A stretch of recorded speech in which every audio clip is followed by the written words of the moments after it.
Hi friends, ಎಲ್ಲರಿಗೂ ನಮಸ್ಕಾರ.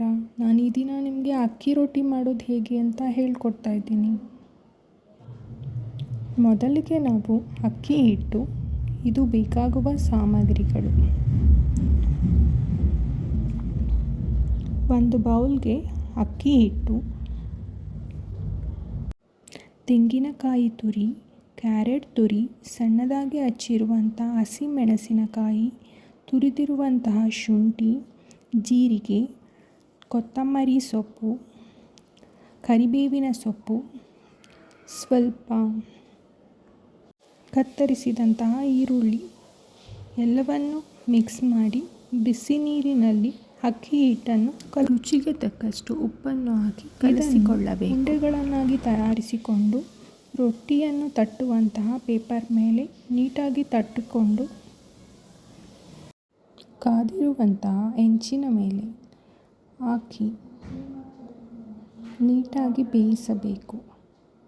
ನಾರ್ಮಲಾಗಿ ನಾವು ಚಪಾತಿ ಆದರೆ ಬೇಗ ಬೆಂದೋಗ್ಬಿಡುತ್ತೆ, ಆದರೆ ರೊಟ್ಟಿ ಸ್ವಲ್ಪ ಟೈಮ್ ತಗೊಳ್ಳತ್ತೆ. ನೀಟಾಗಿ ಬೇಯಬೇಕು. ರೊಟ್ಟಿ ಈಗ ಬೇಯ್ತಾ ಇದೆ ನೋಡ್ಕೊಳ್ಳಿ. ರೊಟ್ಟಿನ ಬೇಯಿಸ್ಬೇಕಂದ್ರೆ ತುಂಬ ಪೇಷನ್ಸ್ ಇರಬೇಕು. ಅದರಲ್ಲೂ ತುಂಬ ಜನಕ್ಕೆ ಮಾಡಬೇಕಂತಂದಾಗ ಪೇಷನ್ಸಿಂದ ನಿಂತ್ಕೊಂಡು ಮಾಡಬೇಕಾಗತ್ತೆ. ಆಲ್ಮೋಸ್ಟ್ ರಜಾ ದಿನಗಳಲ್ಲಿ ಮಾಡಿಕೊಂಡ್ರೆ ಬೆಸ್ಟು. ಈ ಅಕ್ಕಿ ರೊಟ್ಟಿನ ನಾವು ವೆಜಿಟೇರಿಯನ್ ಆದರೂ ಸರಿ, ನಾನ್ ವೆಜಿಟೇರಿಯನ್ ಆದರೂ ಸರಿ ಎಲ್ಲರೂ ತಿನ್ಬೋದು. ಇದನ್ನು ಚಿಕನ್ ಗ್ರೇವಿ, ಚಟ್ನಿ, ಪಲ್ಯ ಎಲ್ಲದ್ರ ಜೊತೆನೂ ತಿನ್ಬೋದು. ತುಂಬಾ ಚೆನ್ನಾಗಿರುತ್ತೆ. ರೊಟ್ಟಿ ಅಂದರೆ ಸಾಮಾನ್ಯ ಎಲ್ಲರೂ ಇಷ್ಟಪಡ್ತಾರೆ. ಈ ಥರ ಮಸಾಲೆ ಎಲ್ಲ ಹಾಕಿ ನೀಟಾಗಿ ಮಾಡಿಕೊಟ್ಬಿಟ್ರೆ ಇನ್ನೂ ತುಂಬಾ ಚೆನ್ನಾಗಿರುತ್ತೆ. ನೋಡಿ, ಈಗ ನೀಟಾಗಿ ಬಂದಿದೆ ಒಂದು ಸೈಡು.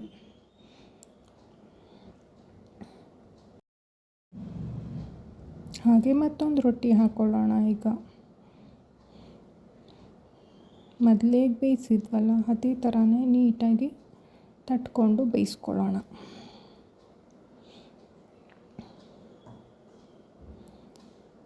ರೊಟ್ಟಿ ಹಿಟ್ಟು ನೀಟಾಗಿದ್ಬಿಟ್ರೆ ನೀಟಾಗೆಲ್ಲ ಹಾಕಿರೋ ಪದಾರ್ಥಗಳೆಲ್ಲ ಅದ್ರ ಜೊತೆ ಹೊಂದ್ಕೊಳ್ಳುತ್ತೆ. ಆಗ ರೊಟ್ಟಿ ಕಿತ್ತೋಗೋದು ಇಲ್ಲ, ನೀಟಾಗಿ ಬರುತ್ತೆ.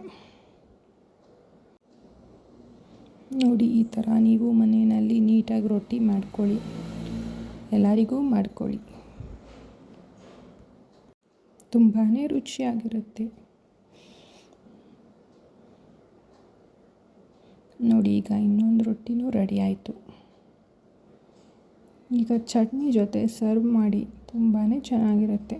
ಚಟ್ನಿ ಮಾಡೋದು ಹೇಗೆ ಅಂತ ಹೇಳ್ಕೊಡ್ತೀನಿ ನೋಡಿ. ಮೊದಲಿಗೆ ಮಿಕ್ಸಿ ಜಾರ್ಗೆ ಮೊದಲಿಗೆ ನಾವು ತೆಂಗಿನಕಾಯಿ ತುರಿ, ಸ್ವಲ್ಪ